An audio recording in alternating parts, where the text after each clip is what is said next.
Back in March at the Geneva Motor Show, Renault wowed the audience by unveiling a concept car called the Renault ZOE eSport Concept, essentially a high-performance variant of the Renault ZOE electric hatchback. The ZOE eSport Concept shared the same 40 kilowatt-hour lithium-ion battery pack found in the latest incarnation of the production car, but featured two electric motors putting out 340 kilowatts of power.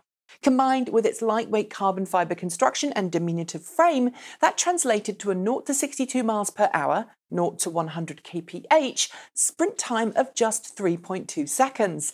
At the time, I got kind of excited about the concept car, reiterating my belief on this channel that an electric hatchback was just what the plug-in world needed to get hardened petrol heads turned on to electric cars, at least in large parts of the world. But while I was getting excited about this not a Tesla high-performance model, I knew that the chances of this car entering into production were slim at best. After all, most concept cars never make it beyond the show floor.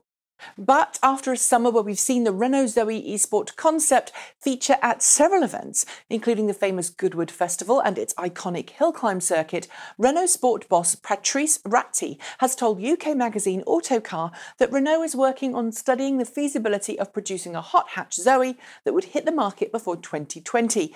While battery technology for high-performance vehicles has existed for a long time, one of the challenges facing Renault has always been packing that high-performance, high-capacity battery into such a small form factor like the ZOE. And while other cars have succeeded, like the original Tesla Roadster, for example, Renault's RS branded cars are road-legal vehicles that have the same number of seats and similar everyday functionality to the regular cars on which they're based.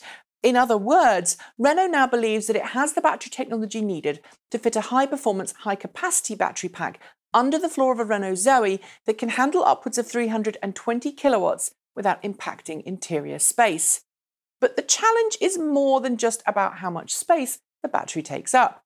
The prototype Renault ZOE eSport Concept, despite having a 40 kilowatt-hour battery pack, could only be driven flat out for 15 minutes or so before draining the battery pack. Of course, I should point out you'd drain the battery pack in about 7.5 minutes if you pulled a constant 320 kilowatts out of it, but thankfully you're only kind of pulling that high power when starting from a standstill. But I digress. With such a high power motor pairing and a large battery pack, Renault's engineers need to shave as much weight off the Renault ZOE RS as possible to ensure it retains its excellent track prowess, while also being a car that you could use as a daily driver. The Renault Sport team are working hard to make that happen, but apparently it will take time. Why not add a larger battery pack? Well, simply put, space and weight.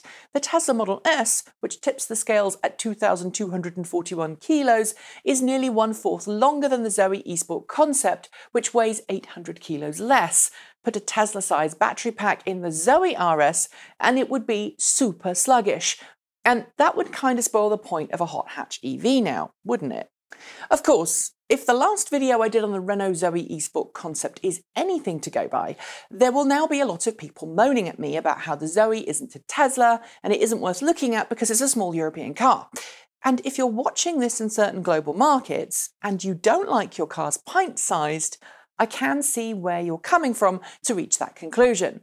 But if that's your view, and you're entitled to it, I suspect you've never really had the joy of strapping yourself into a hot hatch and experiencing life at 60 miles per hour along a twisty, turny B road somewhere in the UK, or experiencing the unbridled joy of driving a car that's barely longer than its wheelbase down a picturesque French road on a summer's day.